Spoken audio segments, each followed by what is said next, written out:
Hey everyone, it's great to see you again. I have a special one for you today, something that I feel all creators have trouble with at one point in their life. I know specifically me, I have a lot of difficulty with this one, and that is finding ideas or coming up with ideas to create photo shoots with, whether it be where to start completely or having a random item, let's say like Skittles, to then create a creative photo shoot with. Some people have no problem with this, but I know for myself personally, I have had a lot of trouble with it and the motivation and inspiration to get going. So I figured I'd run through kind of the steps that I take to plan a photo shoot, do a photo shoot, and hopefully these tips can help you break through that creative wall and start creating some amazing photos.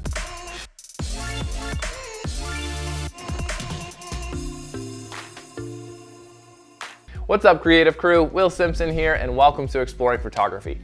We've all been there. You want to do a cool photo shoot, but you're not sure where to start. You want to create those cool portraits that you see all over the place, but you don't know even where to begin, or with what, or the setup, or anything like that. So today I'm gonna go over my methods on how to create those. So you think about it, you ponder the setup, you try and think of the props that were used, you try and look at the composition and really break down the photo to try and create how it was done. And then you get to the point where you're about to start, and then one of these happens.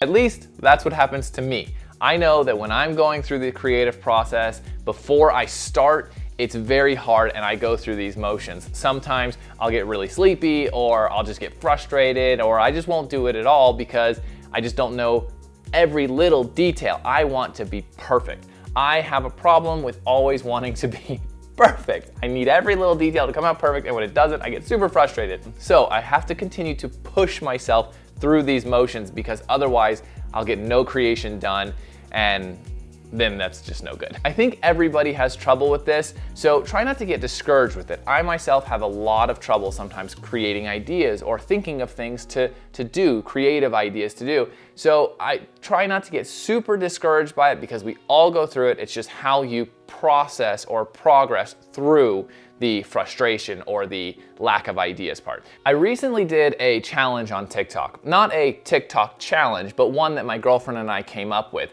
It was in order to challenge me to be more creative. So what I did was I posted a video asking for people to comment ideas, random things. There was no rules, there was no stipulations, it was just comment things that you would like to see me do a photo shoot with. And I got a slew, hundreds, thousands of comments on things that people wanted to see photos with. From sunflowers to coffee beans, from toilet paper to Skittles. We're talking the gamut, the full range of items.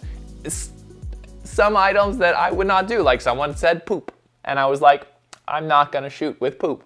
But it was great, because then I would pick one, I would create a fun photo shoot with it, and I'd post it. And I did almost the entire month of July.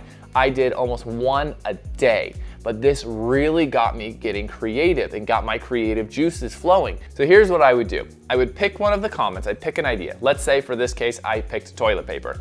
Now toilet paper is very random, and there's not many, I couldn't really think of ideas, but I was like, this would be challenging. So I picked toilet paper, and the first thing I did was I looked up online. I searched toilet paper portraits, or photo shoot with toilet paper, or scrolled through Instagram hashtags that were kind of relevant. And I would look for ideas. That's the first step that I do, is because sometimes my mind is just completely blank and I have no idea what I'm gonna do. So this kind of gets my mind working.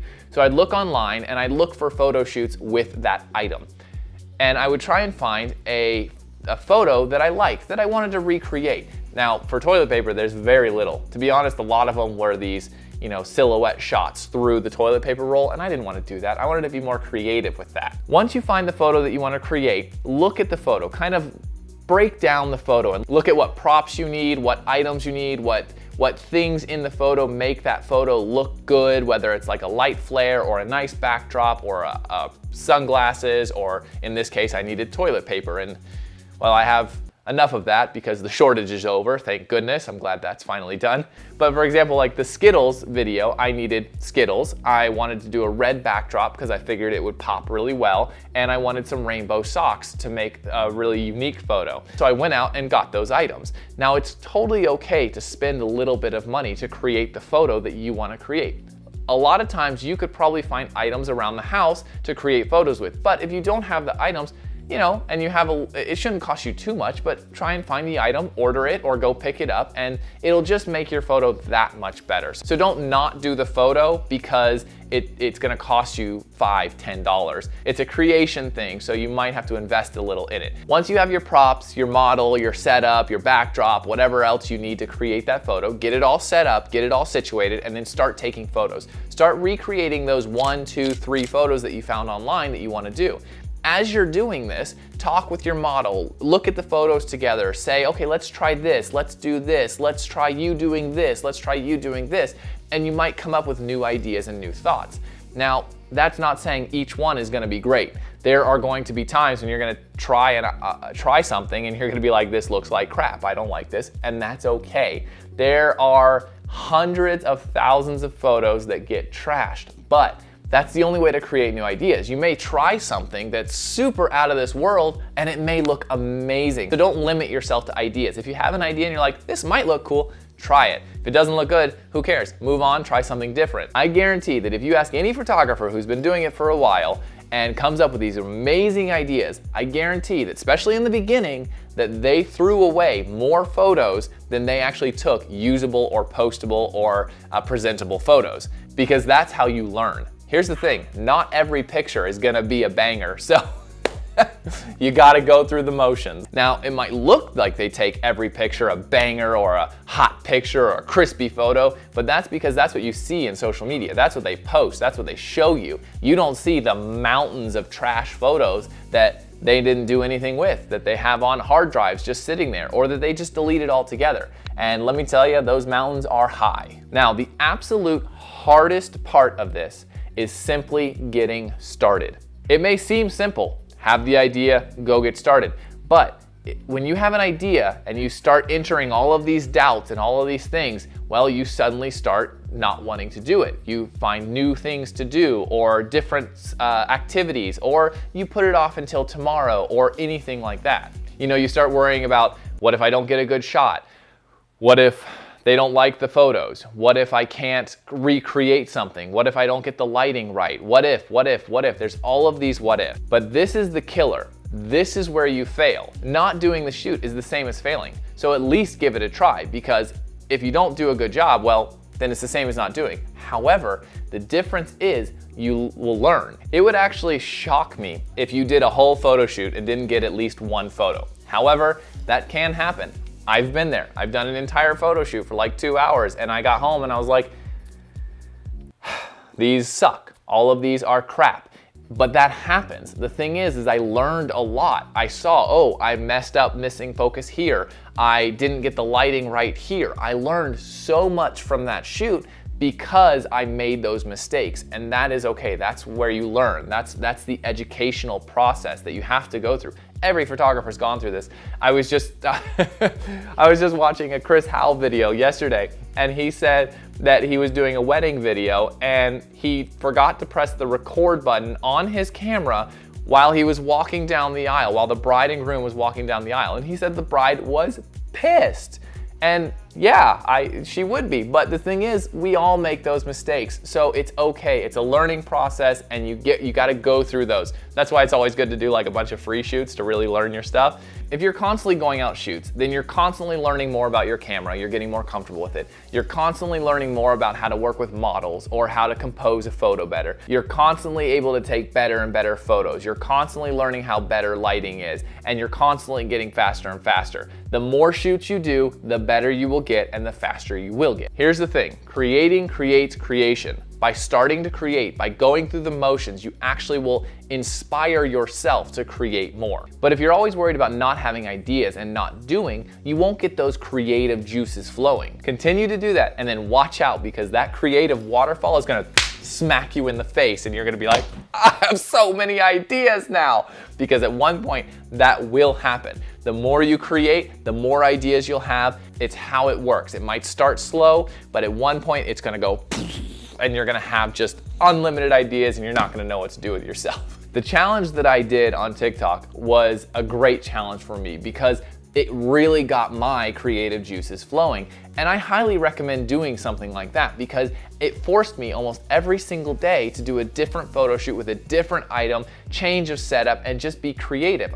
It wasn't stressful because I wasn't being paid for it. It was just, okay, what can I create? And there were a couple that I was like, this is terrible. And then they came out great. If you want to check out these videos, I did over 20 of them. My TikTok is Will's Been Here. They're still up there, so you can go check them out. And maybe they'll give you ideas. Maybe they'll inspire you. And if you want to copy exactly what I did, do it. I actually encourage it because then your creative juices will get flowing and you'll start having new ideas and coming up with cool, exciting new photos, which is really exciting when that happens.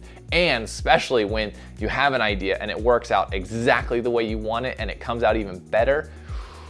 That was the Skittles one. That was this one right here. I absolutely loved it. The only thing I didn't like about it is the tissue paper around her leg. It looks like toilet paper, and apparently I need to learn how to, do tissue paper in props, but whatever. The photo itself is really cool. Absolutely love it. Now, just a quick note on editing. Editing does come into play here. Now, maybe you're not the best photographer, but you're a really good editor. Maybe you're not really a good editor, but you're a good photographer. Maybe you're decent at both, or maybe you're not good at both. Either way, this method will give you practice. The thing is, these kind of challenges, they're stress-free. You don't have to worry about it. So if there's a certain technique or style that you want to go for and you don't know how to edit it, just look it up on YouTube. Man, there are so many different techniques on YouTube that you can absolutely learn from editing or taking photos. So that's a way to practice and get better and better at it. So stress-free environment, creative juices flowing, things are going good. And that's my 2 cents on creating photos and finding inspiration. The thing is, if you want to be a photographer, if you want to take awesome photos, you are going to have to practice. There's no one-click button to making amazing portraits and stuff. You actually are going to have to fight through that muck that is your own self-doubt. But the thing is, once you get through that, once you get enough practice and you get those juices flowing and all of that, you're gonna have these amazing photos that you created that you can be proud of. And that, I tell you, is absolutely worth it and what inspired you to become a photographer in the beginning. So fight through it, get through it, because you're gonna love it on the other side. Now, if you're interested in additional tips, tricks, first looks, even entries into giveaways, I have a link down in the description that you can sign up, fill out the form, and you will automatically start receiving tips, tricks, things like that. When I do certain giveaways, you'll automatically get an entry into them. So in the description, fill out that form, and yeah, then you'll be all good to go. And that's it for me. If this inspired you, please hit that like button, subscribe if you haven't already. And what I would really like to do is make the comment section on this video all about inspiration. A place where someone can watch this video and then go into the comments and get more inspiration. So comment below what you use to inspire, what you use to find these great ideas, and what you use to keep you pushing through to get those creative juices flowing. Anyways, that's all from me, guys. I want to thank each and every one of you for the support. I really appreciate you guys coming back every Monday to watch my videos and support me through this. I hope they have been informative. So I will see you guys next Monday.